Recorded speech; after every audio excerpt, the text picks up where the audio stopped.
Still remember every locker combination I ever had. Grade 9, it was 32 to 715. I can still spin it in my mind like it was yesterday, but according to my daughter, I am no longer capable of managing my own bank account. She said it gently, the way she says most things that are meant to cut. We were sitting at my kitchen table in Oakville, the one I've had since before she was born, and she folded her hands the way her father used to do when he was about to say something he'd already decided. She told me she was worried. She told me that at 73, with everything being so complicated now, online banking and fraud and scammers targeting seniors, maybe it would be simpler if she just helped me. Took over some of the day-to-day things. For my sake. I thanked her for her concern and poured us both more tea. What I didn't say was that I'd noticed the credit card statement that had come to the house 3 weeks before. The one from a bank I don't have an account with, addressed to me, for a card I never applied for. I tucked it in the back of my filing cabinet and said nothing. I wanted to understand what I was dealing with before I opened my mouth. My name is Joan. I am 73 years old. I taught music at an elementary school in Burlington for 31 years. I know how to read people. I know when a child is lying, and I know when a parent is performing. My daughter had been performing for longer than I cared to admit. Her name is not important right now. What matters is that she is 44 years old, that she married a man who has never held a job for more than 2 years, and that together they have spent the better part of the last decade borrowing from every person who loves them. Her brother, my son, who lives in Victoria, cut them off 4 years ago. He called me then and warned me. I told him he was being dramatic. I was wrong, and it took me too long to admit it. The first loan was $12,000. That was 6 years ago, right after my husband passed. She told me it was for the down payment on a townhouse in Mississauga, because her landlord was selling and they'd be on the street. I transferred the money within the week. I didn't ask for anything in writing because she was my daughter and I was grieving, and you don't ask your child to sign a contract. The townhouse fell through, she said. Then there was a car repair. Then there was the baby, my granddaughter Rosie, who was born 2 years after that and who has nothing to do with any of this, who is the most innocent creature I have ever held. And there were medical bills and daycare costs and an unexpected move. Each time I helped. Each time I told myself it was the last time. Each time I meant it. By the time I added it up, sitting at that same kitchen table on a February night with a cup of chamomile going cold beside me, it was just over $90,000. 90. I had to write it out to believe it. $90,000 that had come out of the savings my husband and I spent 40 years building. I didn't cry. I was past the crying stage. I just sat there and thought about what kind of woman I wanted to be for the time I have left. The credit card statement was the turning point. I called the bank whose name was on the envelope, and after 40 minutes on hold and 2 transferred calls, a woman with a very calm voice told me that yes, there was an account in my name, opened 14 months ago, with a balance of just under $8,000. The primary cardholder was me. There was an authorized user on the account. I asked for the name. It was my son-in-law. I thanked the woman, hung up the phone, and sat with that information for a long time. Then I called a lawyer. Not the one who'd done my will years ago, who was a family friend and who I didn't trust to keep his mouth shut. I found someone new, a woman named Catherine who practiced out of an office in Hamilton, whose assistant was brisk and professional, and who got me an appointment within the week. I told Catherine everything. She listened without interrupting. When I was done, she asked me 3 questions. Had I given anyone power of attorney? No. Had I signed anything in the last 2 years relating to my property or finances? Nothing that I was aware of. Did I have documentation of the money I had transferred? I went home and spent a weekend pulling together every e-transfer record, every bank statement, every email where I'd confirmed the amount and the reason. I brought it all back in a folder. Catherine told me that the credit card was fraud. Identity fraud, technically, because I had never applied for it and had never authorized my son-in-law as a user, whatever the bank's record showed. She told me what my options were. She walked me through each one the way a good teacher does, not telling me what to choose, but making sure I understood what each path looked like. I went home and thought about it. The thing no one tells you about being betrayed by your child is that it doesn't feel the way you expect. You'd think it would be rage, and there was some of that buried under everything else. But mostly what I felt was a kind of exhausted grief, like mourning someone who was still alive, like looking at a photograph of a person you used to know and trying to remember what it felt like to trust them completely. I thought about Rosie, 2 years old, with her father's dark eyes and her mother's stubborn chin, who had nothing to do with any of the decisions the adults around her were making. Whatever I did, she would be affected. That kept me up more nights than anything else. I also thought about my son. I called him on a Sunday afternoon when I knew he'd be home. He's a quieter person than his sister, more careful, the kind of man who takes his time. He wasn't surprised. I heard something in his voice, not satisfaction, because he's not like that, but something like relief. Like he'd been holding his breath for years, waiting for me to see it too. He asked me what I was going to do. I told him I wasn't sure yet, but I was going to do something. What I did first was practical. I went to my bank on a Tuesday morning, drove myself to the branch on Lakeshore, and asked to speak with an advisor, a young man named, well, it doesn't matter what his name was. He was polite and thorough, and he listened carefully while I explained, as simply as I could, that I had reason to believe someone had been accessing my account information without my full understanding. He pulled up my records. He was quiet for a moment. Then he looked at me and said, in a careful, measured way, that he thought there were some things I should know. There had been an attempt. 3 weeks before I walked into that branch, someone had called into the phone banking line claiming to be me. They'd used my date of birth, my mother's maiden name, my old postal code. They'd answered enough of the security questions to get past the first level. They'd asked about transferring funds and about adding a joint holder to my checking account. The call had been flagged internally because the voice profile didn't match my previous calls, and because the branch manager, who had known me for years, had placed a note on my file after I'd come in the previous spring asking about GICs.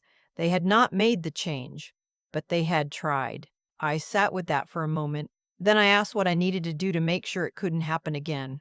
We spent an hour going through everything. New passwords, new security questions, a verbal passphrase known only to me, a note on the account that no changes were to be made without me presenting identification in person.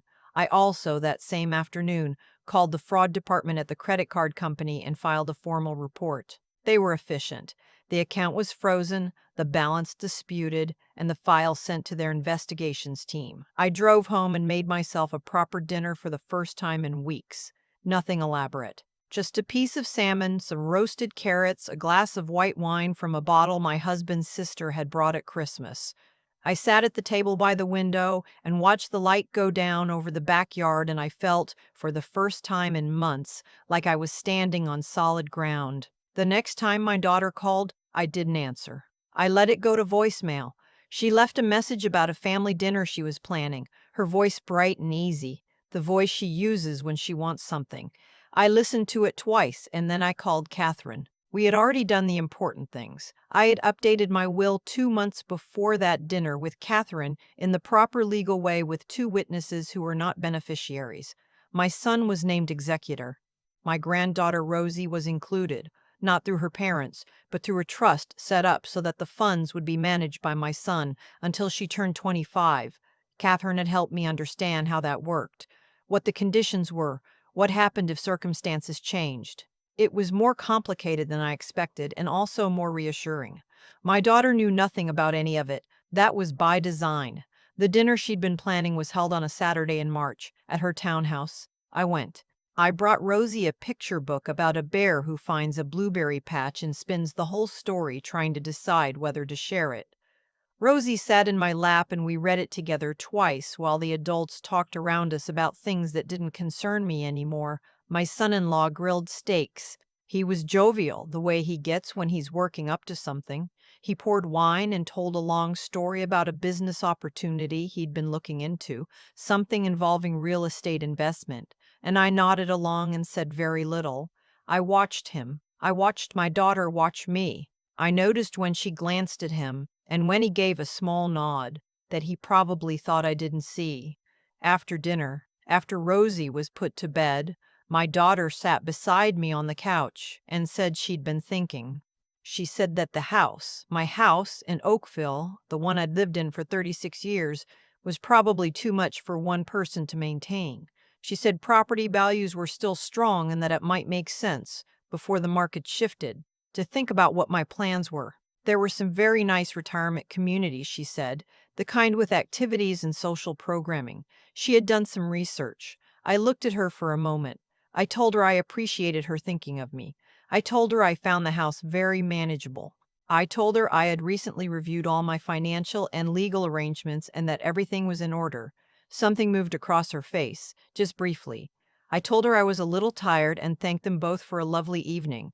I hugged Rosie's sleeping form in the doorway of her room, the small, warm weight who breathes like a train when she sleeps, and I held that feeling for a moment before I left.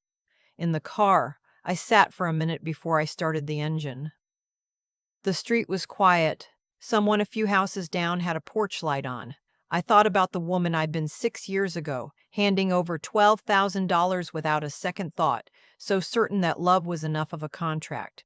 I didn't hate that woman. She had done her best with what she knew, but I wasn't her anymore. In the months that followed, the fraud investigation concluded. The credit card company determined that the account had been opened using fraudulently obtained information and the balance was cleared. I was not responsible for any of it. The file was passed to the appropriate authorities.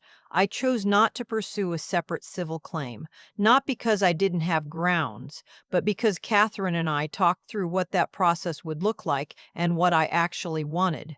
I wanted my life back. I wanted my name on my own accounts.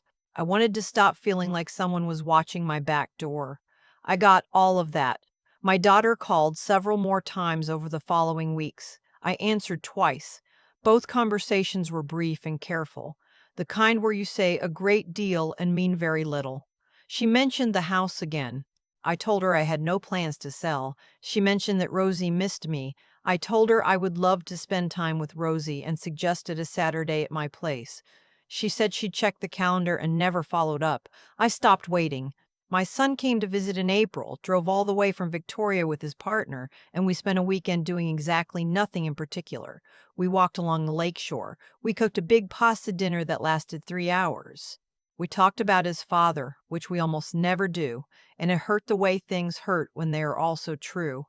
He looked at me at one point across the kitchen and said, "You seem like yourself again." I didn't know what to say to that, so I just nodded. He was right, though. I did. I'm still in my house. I made some changes to the garden this past summer, took out a section of lawn and planted a cutting garden, zinnias and dahlias, and something the nursery woman called a chocolate cosmos, which sounds impossible but turns out to be real and extraordinary. I spend a lot of mornings out there now with my coffee before the day gets going. The filing cabinet in my office has a lock on it now. It has always had one, but I'd never used the key before. I know where the key is. I know what is in every folder.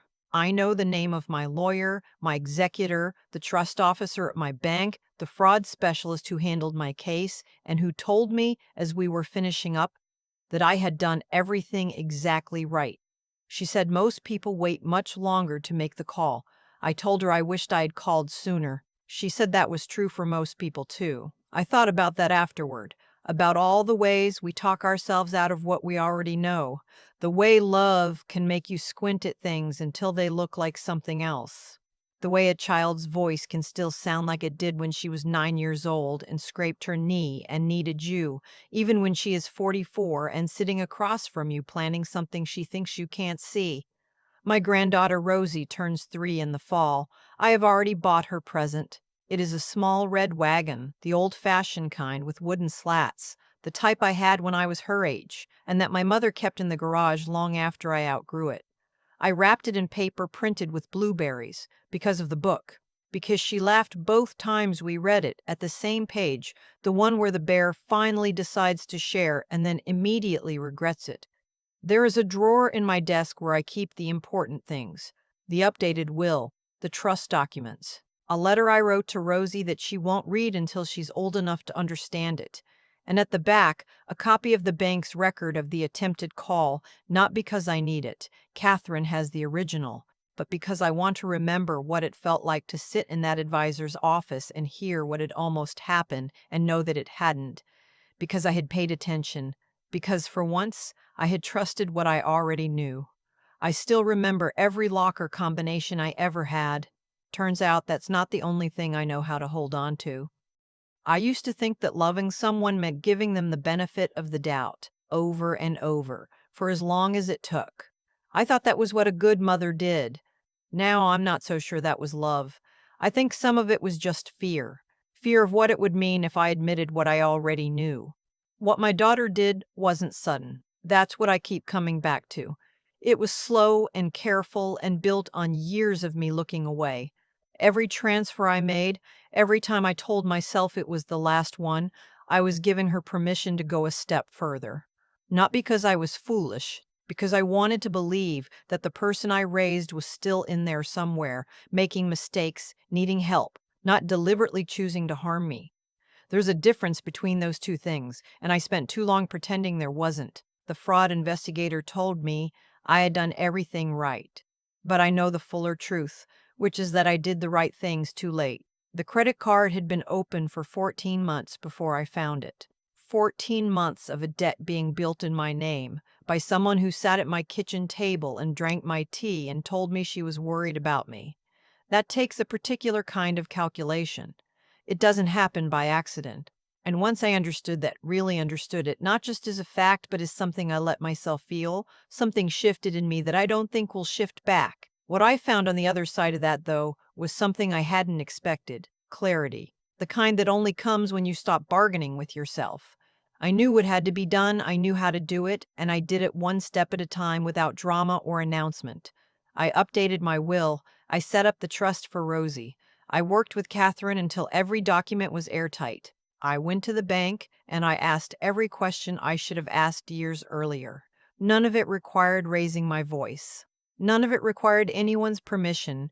My son asked me once if I was angry. I told him I was past angry. And that was true. What I had instead was something steadier, a kind of resolve that came from finally deciding that my own life was worth protecting, not out of spite, out of basic self-respect. The same self-respect I tried to teach my students for 31 years, the idea that knowing your own worth is not arrogance, it is the foundation of everything decent you will ever do. Rosie will grow up with a grandmother who made hard choices. She won't know the details for a long time, and maybe some of them she will never need to know. But the trust is there. The documents are there, and I am still here, in my house, in my garden, tending things that are mine. I think about the woman who handed over $90,000 and told herself each time that it was fine. I don't judge her. She was doing the best she could with what she had. But the woman who sat in that bank office and listened carefully and then went home and took action, that woman trusted herself. And that, in the end, is the only place any of it begins.